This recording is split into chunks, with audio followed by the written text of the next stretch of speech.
जब कोई शिकारी मादा कंगारू का शिकार करने जाता है, तब मादा उस शिकारी से बचने के लिए अपने बच्चे को पेट से निकालकर वहीं छोड़ के भाग जाती है। अब सवाल ये आता है कि क्या मादा कंगारू अपने बच्चे को जानबूझकर गिराती है या फिर ये उसकी कोई मजबूरी है? क्या मादा कंगारू बाद में उस छोड़े हुए बच्चे को लेने के लिए वापस आती है? दूसरी ओर उस छोड़े हुए बच्चे के साथ क्या होता है? तो आइए जानते हैं यह हरकत करने के पीछे मादा कंगारू का क्या मकसद होता है।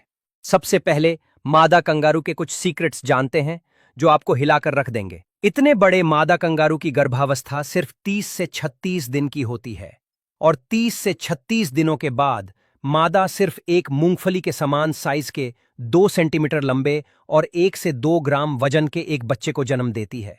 और वो नवजात बच्चा अपनी मां के शरीर को पकड़ते पकड़ते उसके पाउच में चला जाता है। उसके बाद पाउच में ही उस 2 सेंटीमीटर के बच्चे का विकास शुरू होता है। पाउच में जाकर वो बच्चा तुरंत ही अपनी मां के निप्पल से जुड़ जाता है और वहीं उसका असली विकास शुरू होता है।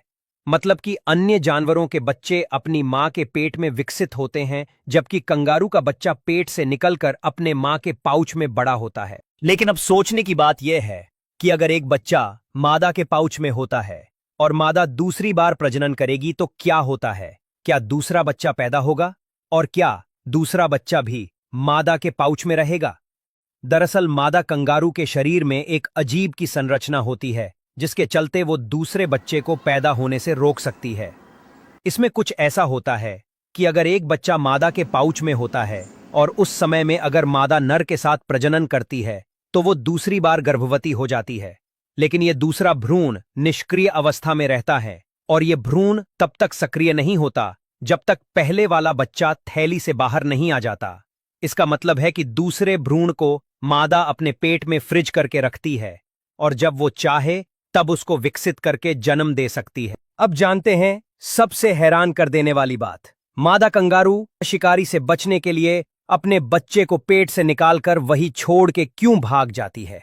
सच बात तो यह है कि मादा कंगारू शिकारी से खुद को बचाने के लिए अपने बच्चे को पाउच से गिरा देती है, या तो वैसे कह सकते हैं कि बच्चे और खुद दोनों की जान बचाने के लिए वो बच्चे को गिराकर भागती है, क्योंकि जब बच्चा उसके पाउच में होता है तब मादा स्पीड से नहीं भाग सकती, इसलिए वो बच्चे को गिरा देती है और खुद दूसरी ओर भाग जाती है। फिर अगर शिकारी उस बच्चे को देख लेता है और बच्चा छोटा होने की वजह से ठीक से भाग नहीं सकता, इसीलिए वो कभी कभी मर जाता है। लेकिन अगर बच्चा भागने में सक्षम है तो वो भागकर बच जाता है, और कभी बच्चा जमीन पर गिरने के बाद बिना हिले डुले झाड़ियों या घास में छुप जाता है। फिर अगर मादा कंगारू शिकारी से बच जाती है तो क्या वो बच्चे को लेने वापस आती है? तो इसका जवाब है हाँ।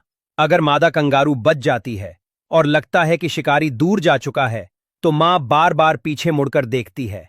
अगर उसे लगता है कि बच्चा अब भी पास है और जिंदा है तो वो वापस लौटती है, घास और झाड़ियों को सूंघते हुए बच्चे को खोजती है, और अगर बच्चा मिल जाए तो उसे फिर से अपने पाउच में सहलाकर और प्यार से रख लेती है। अगर बच्चा मर गया होता है और मादा कंगारू को नहीं मिलता तो बहु दुख और दर्द के साथ उस हादसे को भूलकर मजबूरन आगे बढ़ना पड़ता है।